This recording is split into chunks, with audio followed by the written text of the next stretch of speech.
बिस्मिल्लाहिर्रहमानिर्रहीम, अस्सलाम वालेकुम। वली सलमान GTV के तमाम नाज़रीन को जी स्पोर्ट्स में खुश आमदेद कहता है, जहाँ पीर से लेकर जुमेरात तक रोजाना रात 11:05 पर हम इस महफिल को सजाते हैं आपके लिए और बात करते हैं उस दिन खेले जाने वाले मैचेस के हवाले से और उस दिन से जुड़ी स्पोर्ट्स की हैपनिंग के बारे में। और जैसे कि आपके इल्म है कि कल से पाकिस्तान और ऑस्ट्रेलिया की टीमों के दरमियान पर्थ में 3 टेस्ट मैचेस पर मुश्तमिल सीरीज का पहला टेस्ट मैच खेला जाएगा और साथ साथ पाकिस्तान सुपर लीग के जो ड्राफ्ट है वो भी आज हुए और उसमें कई खिलाड़ियों की पिक हुई और कई ऐसे खिलाड़ी थे कि जो डिजर्व करते थे वो इन फ्रेंचाइज टीमों का हिस्सा नहीं बन सके। ये सब कुछ होगा आज के शो में, लेकिन सबसे पहले प्राइम का फॉर्मेट, आज की टॉप स्टोरीज।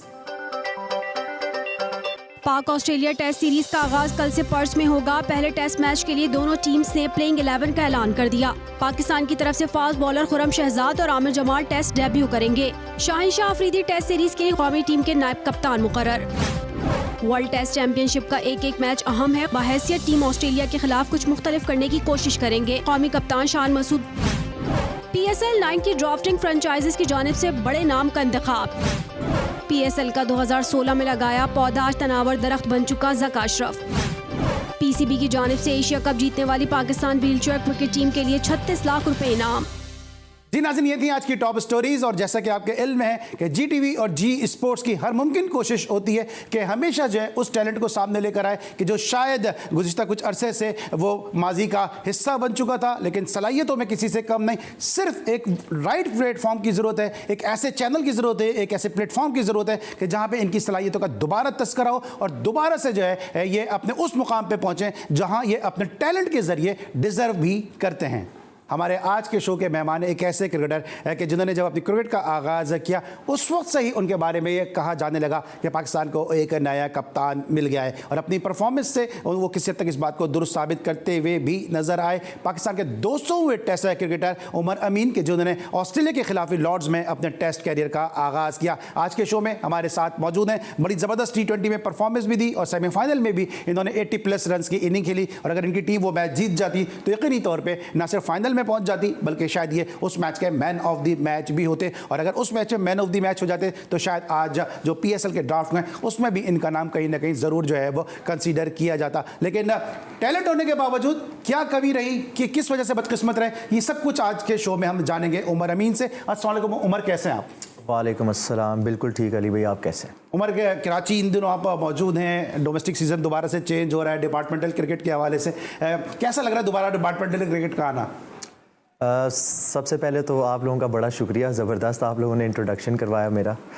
दोबारा से डिपार्टमेंट क्रिकेट खुल रही है, बहुत ज़्यादा एक्साइटमेंट है, बिल्कुल बहुत ज़्यादा खुशी भी है कि दोबारा से जो डिपार्टमेंट क्रिकेट जो हम लोग मिस कर रहे थे अपनी पाकिस्तान की डोमेस्टिक क्रिकेट में, तो उसकी बहाली हो रही है, तो बहुत ज़्यादा इसको एक्साइटेड है और really looking forward to it. Alright, बिल्कुल हम बात करेंगे जनाब उमर अमीन के कैरियर के हवाले से और क्या वजह रही कि उमर अमीन जैसा टैलेंटेड प्लेयर, क्योंकि उस दौर में बड़े तवातुर के साथ मैं खुद डोमेस्टिक क्रिकेट कवर कर रहा था, तो मैं एक एक बॉल जो इन्होंने खेली थी या जिस तरह से कप्तानी करते थे वो उसका सबका मैं आई विटनेस हो गया किस तरह पाकिस्तान ने इस टैलेंट को ज़ाया किया है। लेकिन अभी भी उमर अमीन में बहुत क्रिकेट बाकी है और उमर अमीन को अगर अभी भी चांस मिलता है इतनी परफॉर्मेंस के बावजूद तो यकीनन ये मायूस नहीं करेंगे। लेकिन साथ साथ इन दिनों पाकिस्तान की कौमी टीम ऑस्ट्रेलिया में मौजूद है। आपके इल्म है कि कल से पर्थ में जो है वो सीरीज़ का पहला टेस्ट मैच खेला जाएगा और पर्थ की विकेट हमेशा से दुनिया क्रिकेट की मुश्किल तरीन पिचेस में इसका शुमार होता है। इस हवाले से टेस्ट मैच के हवाले से पाकिस्तान के कप्तान शान मसूद ने गुफ्तगू की है, क्या कहा है आइए सुनते हैं।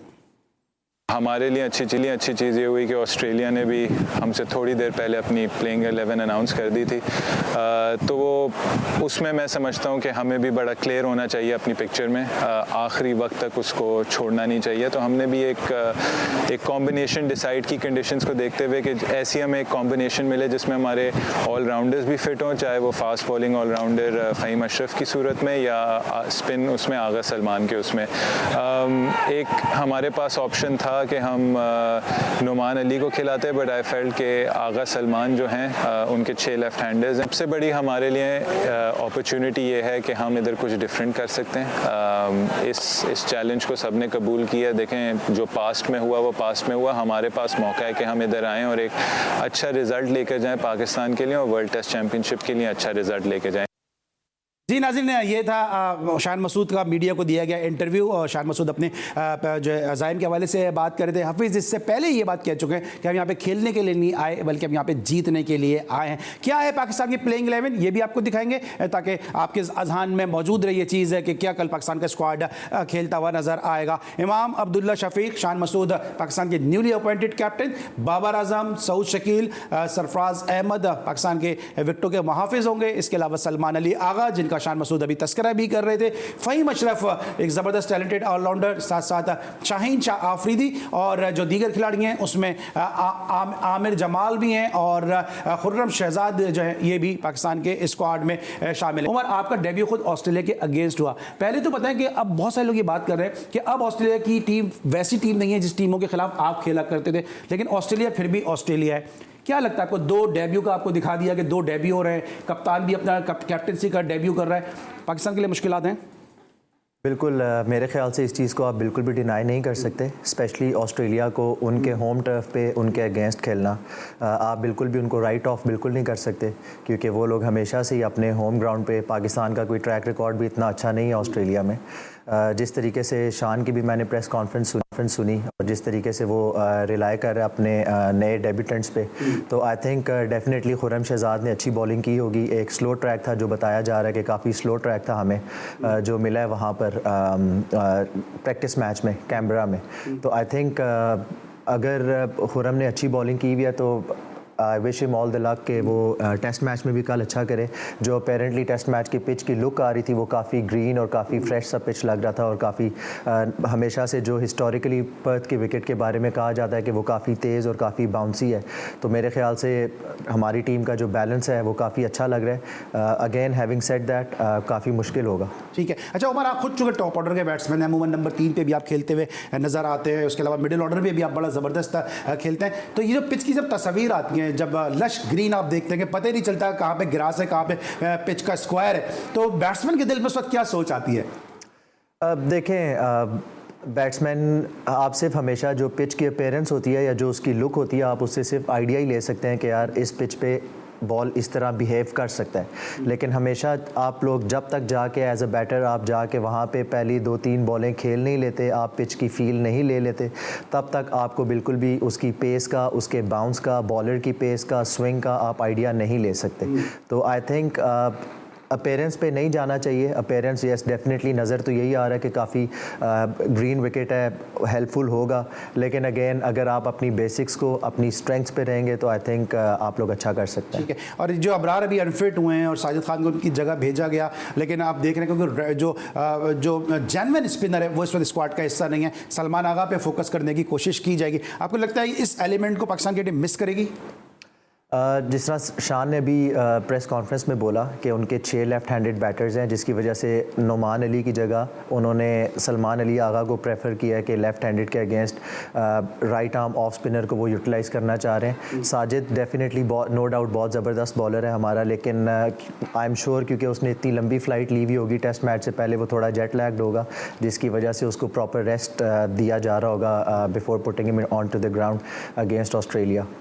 ठीक है। दूसरी तरफ अभी स्टीव स्मिथ का भी एक स्टेटमेंट आया, उन्होंने कहा कि जनाब पाकिस्तान के लिए इस पिच पे काफ़ी मुश्किलात होंगी, तो आपको क्या लगता है कि ये साइकोलॉजिकल वॉर है या वाकई जो है वो पाकिस्तान को इस पिच पे मुश्किलात हो सकती हैं? अब देखें, टैक्टिकली जिस तरह हमने जो न्यूज़ सुनने में आया, जिस तरह हफीज़ भाई ने एक प्रेस कॉन्फ्रेंस में बोला था कि कैनबरा में this would be one of the slowest pitches जो उन्होंने दी है किसी भी टूरिंग टीम को for the preparation of the tour. तो आई थिंक ये आप ऑस्ट्रेलिया का यहाँ पे उनको आपको वो करना पड़ेगा कि उन्होंने टैक्टिकली हमें काफ़ी एक सॉर्ट ऑफ बैक फुट पे पुश किया है कि जो हमें टेस्ट मैचेस में विकेट्स मिलनी है टोटली उसके ऑपोजिट पिच पे हमें खिलाया गया है, एक स्लो और एंड लो बाउंस ट्रैक पे खिलाया गया है जो पर्थ से आई थिंक टोटली ऑपोजिट है। उमर, मुझे ब्रेक पे आना, लेकिन क्विकली इसको जरा यहीं पे वाइंड अप करते हैं। आप खुद भी कैप्टन हैं और कैप्टन रहे भी, आप टॉस जीत के अगर आप उमर अमीन कप्तान होते तो इस पिच पे क्या डिसाइड करते? डेफिनेटली जो उसकी अपीयरेंस है, जिस तरह वो नज़र आ रहा है, फिर मैं पहले बॉलिंग ही करता, कोशिश मैं यही करता कि जो इसकी फ्रेशनेस है, अगर कोई मॉइस्चर वगैरह है तो उसको पहले दिन जितना मैक्सिमम यूटिलाइज़ कर सकता, मैं एज ए कैप्टन उसको ज़रूर करता। ठीक है जनाब, उमर अमीन ने कहा कि इसको टॉस को जीतते तो उसको फिर यूटिलाइज करते। पाकिस्तान और ऑस्ट्रेलिया की टीमों के दरमियान जो टेस्ट मैच कल खेला जाएगा इसको मजीद और थोड़ा डिस्कस करेंगे पाकिस्तान के 200 टेस्ट कैप उमर अमीन के साथ, लेकिन एक छोटे से ब्रेक के बाद।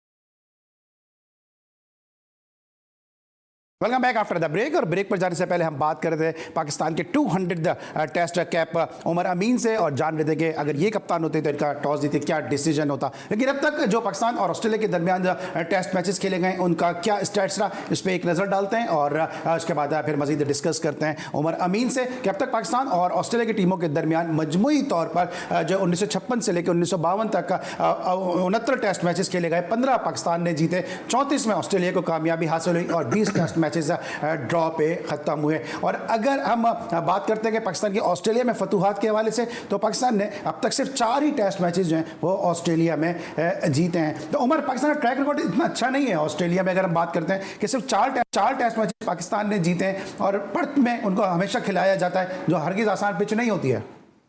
देखें, यहाँ पे मैं शान मसूद को और उनकी जो टीम है पाकिस्तान टीम को, वहाँ पे उन लोगों को ज़रूर एज दूंगा कि आपने एक नया कैप्टन बनाया हमारा, जो इतने टफ़ टूर पे जा रहा है, जिसको जहाँ पे हमारा ट्रैक रिकॉर्ड ये कहता है कि यहाँ पे हम लोग 1956 से लेके 2023 तक सिर्फ 4 टेस्ट मैचेस जीते हैं। तो आई थिंक ये थोड़ा सा उसको हमें थोड़ा सा वो यहाँ पे लेवरेज देनी पड़ेगी as a captain, as Pakistan team, आपको उनको थोड़ी सी। लेकिन अगेन हैविंग सेड दैट, आप इसको फॉर ग्रांटेड नहीं ले सकते। आप इसको बिल्कुल कोशिश ये ज़रूर करें कि आप एक यंग टीम के साथ जा रहे हैं, एक नए जज्बे के साथ जा रहे हैं। वहाँ पर आप कोशिश करें कि जो चीज़ इससे पहले कभी वहाँ पर अचीव नहीं हुई वो चीज़ अचीव करने की कोशिश करें। जो मैं सीरीज़ विन की बात कर रहा हूँ कि पाकिस्तान आज तक ऑस्ट्रेलिया में वहाँ पर कोई सीरीज़ नहीं जीता। तो अगर इस तरह पॉजिटिव माइंडसेट रखें, पॉजिटिव क्रिकेट खेलें, दिलेरी के साथ क्रिकेट खेलें, तो यू नेवर नो, रिजल्ट्स आपकी फेवर में आ सकते हैं। अच्छा, कल बाबर आजम बतौर प्लेयर खेलेंगे, शान मसूद अपनी कैप्टनसी का डेब्यू कर रहे हैं। आप पे खुद बड़ा यकीनी तौर पे प्रेशर रहा होगा जब उसमें मैं प्रोग्राम के अगले हिस्से में बात करूंगा कि जब आप किसी को कप्तान बना देते हैं तो क्या कप्तानी का प्रेशर होता है, और ख़ास तौर से ये सब कॉन्टिनेंट का जो कप्तान होता है, पाकिस्तान और इंडिया का या बांग्लादेश और श्रीलंका को भी इसमें शामिल कर सकते हैं, उसमें बड़ा प्रेशर होता है कप्तानी के हवाले से और अपनी परफॉर्मेंस के बारे में। कल बाबर आजम आपको लगता है कि रिलैक्स माइंड के साथ होंगे? बिल्कुल, आई थिंक उसके कंधों से एक बहुत बड़ा बोझ हटा होगा, क्योंकि कैप्टनसी में बहुत ज़्यादा चीज़ें होती हैं जिनको आपने देखना होता है, बहुत ज़्यादा आपके ऊपर प्रेशर होता है, आपकी रिस्पॉन्सिबिलिटी होती है। आपने अपनी परफॉर्मेंस के साथ साथ पूरी टीम की परफॉर्मेंस का, bowling changes, batting order, toss जीत के decisions, captaincy is all about making right decisions at the right time. तो आई थिंक ये चीज़ जब आपके उससे हट जाए, शोल्डर से हट जाए, तो आप लोग आपका सोल फोकस जो है वो अपनी बैटिंग या फिर अगर आप बॉलर हैं तो आपकी बॉलिंग पर होता है। तो आई थिंक ये बहुत ज़्यादा बाबर के लिए एक अच्छी चीज़ है इस वक्त कि वो टोटली अपनी बैटिंग पे फोकस करे। क्या रिजल्ट नज़र आ रहा है वैसे आपको, क्योंकि पिच आपने तस्वीरें में ही देखी, आपने भी पिच स्ट्रेंथ भी आप जानते हैं, सारे प्लेयर आपके साथ ही ऑलमोस्ट खेले में, चांसेस क्या लग रहे हैं इस टेस्ट मैच का, क्या नतीजा आएगा? देखें, फेवर ऑफ कोर्स जो सारा कुछ अभी तक नज़र आ रहा है, सारा कुछ फेवर तो ऑस्ट्रेलिया को ही कर रहा है। लेकिन हैविंग सेड दैट, मैं कभी भी पाकिस्तान को राइट ऑफ नहीं करूंगा, क्योंकि आप यू नेवर नो कि कौन सी पाकिस्तान टीम जो है वो टर्न अप करेगी, क्योंकि हम लोग बहुत ही एक अनप्रडिक्टेबल टीम है और किसी भी दिन हम लोग किसी भी टीम को हरा सकते हैं। तो I think positive attitude, positive frame of mind के साथ जाएँ तो हम लोग ज़रूर ऑस्ट्रेलिया को हरा सकते हैं। ठीक है, और शाहिन शाह अफरीदी को अभी वाइस कैप्टन भी बना दिया गया। वार्नर को उन्होंने कहा भी है कि आप उम्मीद करते हैं कि वार्नर अच्छा ना खेले। लगता है आपको कि उनकी उम्मीदों में वार्नर पूरा उतरेंगे या एक दफ़ा फिर जो है वो ट्रिपल सेंचुरी स्कोर कर जाएंगे? नहीं, मैं तो बिल्कुल भी नहीं चाहूँगा कि वो ट्रिपल सेंचुरी स्कोर करें। आई एम श्योर कि उन लोगों ने, हमारे जो बॉलर्स हैं, शाहीन शाह हैं, काफ़ी एक्सपीरियंस हो गया उनको भी अब इंटरनेशनल क्रिकेट का, उसके साथ फ़हीम अशरफ हैं। तो आई एम श्योर कि इन लोगों ने कुछ ना कुछ उसके ख़िलाफ़ प्लान किया होगा, डेविड वार्नर के ख़िलाफ़। तो आई एम श्योर ये लोग हम लोग कामयाब हो जाएंगे उसको जल्दी आउट करने में इंशाल्लाह। और ये हमने बात की है जनाब, पाकिस्तान और ऑस्ट्रेलिया के दरमियान जो टेस्ट है सीरीज़ का कल से आगाज़ हो रहा है, पर्थ में जो पहला टेस्ट मैच खेला जाएगा, इसको डिस्कस किया। अब थोड़ी गुफ्तगू करेंगे ज़रा उमर अमीन के कैरियर के हवाले से। उमर, सबसे पहले तो बताएं कि उमर अमीन खुद क्या समझते हैं कि क्या गलतियां हुई जिसकी वजह से आज उमर अमीन ऑस्ट्रेलिया में होने के बजाय GTV के स्टूडियो में मौजूद हैं? देखें अली भाई, ये तो हर प्लेयर के साथ लगा रहता है, टीम से इन एंड आउट होना और परफॉर्मेंसेस का अच्छा होना बुरा होना, ये part and parcel of cricket है। कभी भी आप एज अ प्लेयर कभी भी परफॉर्मेंस को गारंटी नहीं कर सकते। जो चीज़ आप गारंटी कर सकते हो वो आपका जो एटीट्यूड है, जो आपकी डेडिकेशन है, जो आपकी डिटर्मिनेशन है, ये चीज़ें आप गारंटी कर सकते हैं एज अ प्लेयर, जो आपके वर्क एथिक्स होते हैं। तो आई थिंक मेरे केस में भी बस कुछ इसी तरह की कुछ वो परफॉर्मेंसेस भी ऐसी ख़ास नहीं हो सकी, राइट टाइम पे राइट परफॉर्मेंसेस नहीं हो सकी, लेकिन कुछ जगहों पर हार्ड डन भी किया गया। तो I think mix and match ही रहा है मेरा करियर। उमर, आप खुद क्या समझते हैं कि जो आप पे क्या ये कहा गया कि उमर अमीन जो है वो कैप्टनसी मटेरियल है, अगला कप्तान उमर होगा, हालांकि उस वक्त मुस्बह भी खेल रहे थे, उस वक्त यूनुस भी खेल रहे थे, उस वक्त फैसल इकबाल भी खेल रहे थे, इतने सारे सीनियर प्लेयर की मौजूदगी में जब आपको कप्तान जो है वो गिरो किया जा रहा था, इस चीज़ ने आपको डैमेज किया? देखें, मुझे तो आज तक ये भी नहीं समझ आई कि ये चीज़ आई कहाँ से थी कि ये हमारा फ्यूचर कैप्टन है, हम इसको फ्यूचर कैप्टन डेवलप करेंगे, या क्योंकि मुझे तो कभी भी पीसीबी की तरफ से कभी भी किसी ने ऑफिशियली तो ये चीज़ बोली नहीं कि हम आपको एज फ्यूचर कैप्टन देखते हैं, हम आपको, ये मैंने मीडिया पर ही सुनी थी ये चीज़ें। तो मेरे ख्याल से तो मैंने इन चीज़ों पर कभी, मुझे याद है कि जब पाकिस्तान ए मैच खेल रही थी उसमें आप कप्तान थे, जब इसके बाद पाकिस्तान UAE गई तो पाकिस्तान जूनियर्स को आपने वहाँ पर लीड किया, तो एज ए कैप्टन तो आपको ग्रूम किया जा रहा था? बिल्कुल, मैंने पाकिस्तान की, हमारा एक टूर मैच था साउथ अफ्रीका से, Pakistan A versus south Africa, उसमें मैंने कैप्टनसी की, पाकिस्तान ए की मैंने कैप्टनसी की। लेकिन जो मैं बात कर रहा हूँ कि मुझे कभी किसी ने ऑफिशियली नहीं बोला कि हम आपको पाकिस्तान टीम का फ्यूचर कैप्टन देखते हैं, हम आपको उसके लिए ग्रूम करना चाहते हैं, मतलब कभी मेरी तरफ कोई इस तरह का ऑफिशियल स्टेटमेंट नहीं आया। ठीक है, तो उसके बाद फिर आपकी परफॉर्मेंस का जो डिक्लाइन था, जो आप खुद समझते हैं कि क्या चीज़ ऐसी थी कि जो फिर आपको थोड़ा पीछे लेके चले गई और फिर नए प्लेयर्स आपकी जगह आए और उन्होंने जगह बना ली? देखें, मैं बहुत अरसे से डोमेस्टिक क्रिकेट खेल रहा हूँ। अगर आप इसको क्लोजली फॉलो करें तो मेरी परफॉर्मेंसेस हमेशा से ही, जब भी मेरा टीम में कम बैक हुआ, मैं हमेशा डोमेस्टिक में परफॉर्मेंस करके ही वापस आया हूँ। कभी भी ऐसे नहीं हुआ कि मेरा डोमेस्टिक का सीज़न बुरा गया और मैं पाकिस्तान टीम में कम बैक किया। जब भी मैं आया हूँ पाकिस्तान टीम में तो मैंने 2-3 मैच खेले जब भी, और उसके बाद अगर मैं जब ड्रॉप हुआ तो फिर मैं डोमेस्टिक पूरा सीज़न खेल के परफॉर्मेंस करके वापस आता था। पाकिस्तान टीम में जब मैं वापस आता था, डोमेस्टिक में हमेशा टॉप ऑर्डर में खेलता था। पाकिस्तान टीम में ज़्यादातर मुझे, अगर आप मेरा करियर देखें, इंटरनेशनल T20s में 14 T20 मैचेस खेला हुआ हूँ, जिसमें मेरे 5 मैचेस में मेरी बैटिंग ही नहीं आई। तो आप इस चीज़ से आइडिया लगा सकते हैं कि मैं टॉप ऑर्डर बैटर जिसकी 5 मैचों में बैटिंग ही नहीं आई, तो फिर आप इस चीज़ से खुद बखूबी अंदाज़ा लगा सकते हैं कि एक बैटर जिसको टॉप ऑर्डर में खेलना चाहिए, अगर उसकी 5 मैचों में बैटिंग ही ना आए तो फिर वो डिस्टर्ब हो जाता है। बिल्कुल डिस्टर्ब हो जाता है। और एंजेलो मैथ्यूज वो वाहिद प्लेयर नहीं है जो शाकिब अल हसन की चालाकी का निशाना बने। हमारे उमर अमीन साहब भी एंजेलो मैथ्यूज शाकिब अल हसन की चालाकी का निशाना बन चुके हैं और एंजेलो मैथ्यूज जैसा दुख और दर्द ये भी महसूस कर चुके हैं। ये सब आपको दिखाएंगे एक छोटे से ब्रेक के बाद।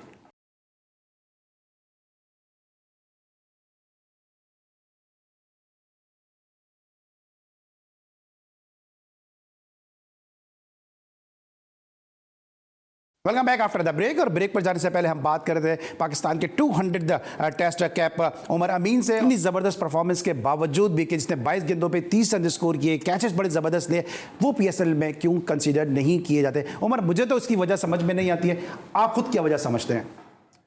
देखें, PSL का ड्राफ्ट जो है ना, ये बड़ा ट्रिकी, मुझे लगता है कि ये बड़ी एक ट्रिकी सी चीज़ है, क्योंकि मैं खुद 1-2 बार डोमेस्टिक के ड्राफ्ट्स में बैठा हुआ हूँ। तो आप जो चीज़ प्लान करके जाते हो, आपको ज़्यादातर वो चीज़ नहीं मिलती, क्योंकि ऑर्डर चल रहा होता है और हर अपनी आपको बारी का वेट करना होता है, और आपकी बारी एक स्पेसिफिक कैटेगरी में 3-4 बारियों के बाद आती है। तो जो चीज़ आपने सोची हुई होती है वो आपसे पहले कोई उठा के ले जाता है, फिर आपने अपना टीम कॉम्बिनेशन देखना होता है। तो इसमें बहुत सारी चीज़ें होती हैं। डेफिनेटली बहुत ज़्यादा डिसअपॉइंटमेंट है।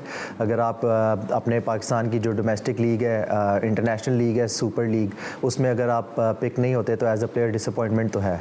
ठीक है, तो उमर अब ये बताएं कि अब आप कराची में मौजूद हैं, बड़ा ज़बरदस्त आपका T20 का सीज़न गया, अभी आप पैट्रन्स ट्रॉफी के लिए यहाँ पे मौजूद है, स्टेट बैंक के लिए आप नुमाइंदगी कर रहे हैं, तो अब इस सीज़न में क्या प्लान किया उमर अमीन ने? इस सीज़न में भी बिल्कुल वही प्लान किया है जो पिछले 4-5 सीज़न से प्लान करते हुए आ रहे हैं। अभी तक वही हंगर है, वही पैशन है, वही डिटर्मिनेशन है, डेडिकेशन है, पाकिस्तान टीम को वापस रिप्रेजेंट करना है। इसीलिए डोमेस्टिक क्रिकेट अपने घर वालों से दूर हैं, इसी वजह से कि ये सैक्रिफाइसेस इसीलिए देते हैं कि हम लोग क्रिकेट खेलें और हाईएस्ट लेवल पे खेलने की कोशिश करें। अगेन दोबारा से नया सीज़न आ रहा है, दोबारा से कोशिश करेंगे फिर से परफॉर्मेंसेस करके दोबारा से टीम में कम बैक करें।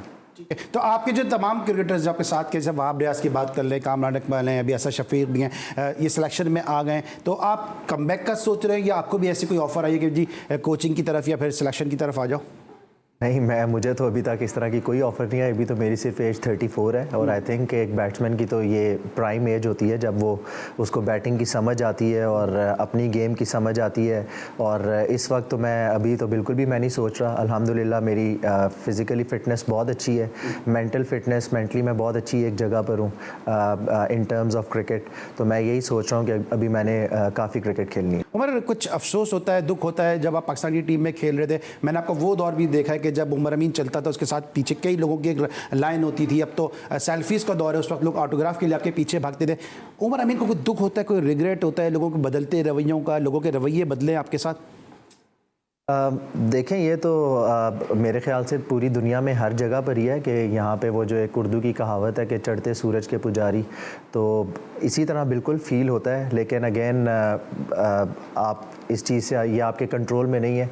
आपको हमेशा एज ए ह्यूमन तो अफसोस होता है, एज ए ह्यूमन डेफिनेटली अफसोस होता है, लेकिन आप इस चीज़ को कंट्रोल नहीं कर सकते। तो आई थिंक जो चीज़ आपके कंट्रोल में नहीं है उसके ऊपर ज़्यादा देर अफसोस नहीं करना चाहिए। ठीक है। और हम बात कर रहे थे कि जिस तरह शाकिब अल हसन की जो चालाकी है उसका निशाना सिर्फ एंजेलो मैथ्यूज नहीं बने। जरा जानेंगे, जरा लाइटर मोड पे भी आते हैं, जरा जानेंगे उमर अमीन से कि उमर के साथ ये जब सब हुआ तो उस वक्त क्या चल रहा था। उमर, इस वक्त आपका हम रन आउट भी वो दिखा रहे हैं जो इस वक्त जो है वो इस वक्त चल रहा है। जब आप क्रीज में पहुंच चुके थे, बल्ला रख चुके थे, उसके बाद आप क्रीज से बाहर निकले थे, ये सब इंसिडेंट हुआ क्या था? ये एशिया कप 2010 अगेंस्ट बांग्लादेश, तीसरे मेरे करियर का तीसरा मैच था और मैं सेट हो चुका था। आई थिंक 22-23 रन्स पे मैं खेल रहा था। तो मैंने निकल के डाउन द ग्राउंड महमूदुल्लाह को एक सिंगल की और मैंने जाके, क्योंकि मैं इसी तरफ से ही भाग के जा रहा था पॉपिंग क्रीज के, तो जब मैं अपने नॉन स्ट्राइकर एंड पे मैंने क्रीज के अंदर मैं पहुंच चुका था तो बाउंड्री से थ्रो हुआ, तो महमूदुल्लाह ने एक ही फ्लो में ही इस तरह बॉल पकड़ा और जैसे एक फील्डर करता है कि वो अपने फ्लो में नॉर्मल उसने स्टम्प्स को मार दिया और उसने बिल्कुल लाइट सी अपील कर दी। और मेरे लिए अनफॉर्चुनेट था कि जैसे ही वो उसने जिस टाइम पे बेल्स को वो उठाया वहाँ से, तो उसी टाइम पे बिल्कुल इतना माइनर सा मेरा बैट जो है वो हवा में, क्योंकि मैं उसको बैट टैप इन कर चुका था मैं क्रीज के अंदर, लेकिन वो उसको मैं स्पेस दे रहा था। मैं दूसरी साइड पे जा रहा था क्योंकि मैं यही सोच रहा था कि वो अब नेक्स्ट बॉल के लिए जब वो रन अप पे जाएगा, वो राउंड द विकेट बॉलिंग कर रहा था, तो मैं उसको स्पेस दे रहा था कि आप बॉल कर लो तो नेक्स्ट बॉल के लिए रेडी हो जाओ। इतने में शाकिब अल हसन एक्स्ट्रा कवर पे खड़े हुए थे, उनकी नज़र मेरे बैट पे भी थी और एट द सेम टाइम उस मतलब जिस टाइम उसने बेल्स को लिफ्ट किया तो उस टाइम पे उसकी नज़र एग्जैक्ट उस जगह पे थी, तो उसने अंपायर से प्रॉपर एक अपील कर दी कि सर इसको आप चेक करवाएं। तो वो जब चेक हुआ तो मेरा जिस टाइम पे वो बेल्स डिसलॉज हुई उस टाइम पे मेरा बैट थोड़ा सा हवा में था। तो उस वक्त क्या फीलिंग थी आपकी? क्योंकि जिस वक्त वो याद आ रहा है जुमला सरफराज का, जिस पे उन पे एक वो रेसिज्म का भी जुमला आ गया था, लेकिन चूंकि बांग्लादेश, अगर कोई पाकिस्तानी है तो उसको पाकिस्तान का है तो उसको पाकिस्तानी ही कहा जाएगा, लेकिन अब कोई बांग्लादेश का है तो उसको बंगाली ही कहा जाएगा। उस वक्त ये फीलिंग आई, ओए बंगाली तुसी ई की तसी? नहीं, ये फीलिंग तो नहीं आई। बहुत ज़्यादा मुझे अफसोस था क्योंकि उससे पहले 2 मैचेस में मैं जल्दी आउट हो गया था। ये वाइड मैच था जिसमें मैं सेट हो गया था और मुझे उस दिन मैं मतलब काफ़ी अच्छा टच में भी लग रहा था। तो मुझे याद है कि उस मैच के बाद मुझे शोएब अख्तर ने मुझे काफ़ी डांटा भी था कि तुम क्या कहीं पार्क में खेलने आए हुए हो या पार्क में घूम रहे थे कि बैट इस तरह तुमने हवा में लहरा दिया और अपनी इतना अच्छा खेल रहे थे और सेट होकर अपनी विकेट थ्रो कर दी। फिर आपका जो मुझे शोएब अख्तर के जिक्र से याद आया, जब आपका डेब्यू हुआ था तो वो बैट भी आपको शोएब अख्तर ने दिया था, जो सचिन तेंदुलकर ने शोएब अख्तर को दिया, अब शोएब अख्तर ने फिर उमर अमीन को दिया। जी बिल्कुल, वो एक इस्लामाबाद में हमारा एक मैच था पेंटेंगुलर कप का, जिसमें हम लोग चेस कर रहे थे 210 और 20 समथिंग, जिसमें हमारा मैच था पंजाब के अगेंस्ट फेडरल एरियाज़ का। तो शोएब भाई ने मुझे मैच से पहले बोला था, 4th डे से पहले, कि अगर आज तुम मुझे ये मैच जिताओगे तो तुम्हें मैं ये वाला बैट गिफ्ट करूँगा। तो वो फिर मैंने 83 समथिंग नॉट आउट किया था तो उन्होंने जिस टाइम मैं आउट बाहर आए, मैच ख़त्म हुआ, हम 2 या 3 विकेट से मैच जीत गए थे। तो जब मैं बाहर आया तो उन्होंने मुझे अपनी वो टेस्ट वाली हैट, अपनी टेस्ट वाली एक वाइट शर्ट और ये सचिन वाला बैट मेरे बैग के ऊपर रखा हुआ था, और उन्होंने मुझे काफ़ी एक मोटिवेशनल स्पीच भी उस टाइम करके दी थी कि इस बैट से तुम अपना डेब्यू करना, और ये जो शर्ट है और ये जो मेरी हैट है इसको अपने रूम की दीवार पे लगा के इससे मोटिवेशन लेना, और इसको तब तक नहीं पहनना जब तक तुम पाकिस्तान की कैप हासिल नहीं कर। ज़बरदस्त। और ऐसे ही होते हैं जनाब ट्रू जो है वो लीडर और ट्रू जो है वेल विशर। लेकिन उमर, मैंने बहुत सारे आपके कैरियर के हवाले से बात की, वक्त बड़ा महदूद है, लेकिन एक रिग्रेट जो मुझे आपको देखकर होता है कि अगर आप वो जैकेट वाले इंसिडेंट में अगर साथ नहीं होते तो शायद आज उमर अमीन वाकई पाकिस्तान की टीम के कप्तान होते। आप खुद क्या फील करते हैं कि वो जैकेट वाला इंसिडेंट हुआ, वहाब रियाज उसमें जैकेट उतार रहे हैं और आप जैकेट की तरफ देख रहे हैं जिसमें नोट ही नोट भरे हुए थे, इस चीज़ ने आपको डैमेज किया कुछ?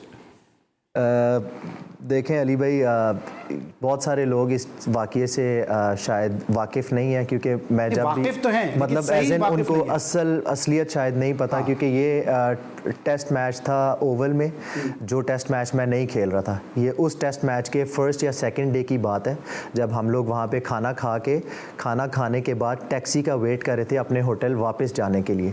तो ये उस टाइम का इंसिडेंट है जब हल्की हल्की ड्रिजल हो रही थी, तो वहाब भाई ने वो जैकेट इस वजह से पहनी थी क्योंकि ड्रिजल हो रही थी, वो मैच खेल रहे थे, तो इस वजह से कि उनको सर्दी ना लग जाए, वो स्टिफ ना हो जाए, नेक्स्ट डे उन्होंने दोबारा बॉलिंग करनी थी। तो ये वीडियो उस दिन की थी, और जो टेस्ट मैच मैं खेल ही नहीं रहा था, तो उसको पोर्ट्रे इस तरह किया गया कि मैं क्योंकि सामने खड़ा हुआ था, तो वो बंदा इस तरह अपनी जैकेट उतार रहा था, तो वो उसको पोर्ट्रे। आप ये कह रहे हैं कि जैकेट जो वहाब रियाज ने पहनी थी, जैकेट खुलने वाला कोई और था? जी, वो जो दो फुटेजेस को मिलाया गया। जी बिल्कुल, इस तरह उसको क्लिप्स को तोड़ के उसको पिक्चर को ऐसे एडिट किया गया कि जैसे मैं उसके अंदर ऐसे देख रहा हूँ कि जैसे इसके अंदर बड़े नोट पड़े हुए हैं। पैसे नहीं थे। बिल्कुल, ऐसे कैसे हो सकता है कि उस जैकेट के अंदर बिल्कुल नॉर्मल हम लोग वेट कर रहे थे टैक्सी का, बारिश हो रही थी, जब तक हमारी टैक्सी आ रही थी उस टाइम तक हम 2 या 3 मिनट्स के लिए वहाँ पे खड़े हुए थे, और जैसे ही हमारी गाड़ी आई हम लोग टैक्सी में बैठ के वापस होटल। लेकिन उमर, आप नहीं समझते कि मेरा नहीं ख्याल कि मैं भी 25 साल से क्रिकेट कवर कर रहा हूँ, स्पोर्ट्स कवर कर रहा हूँ, पहली मरतबा इस मुद्दे पे बात आपने की है।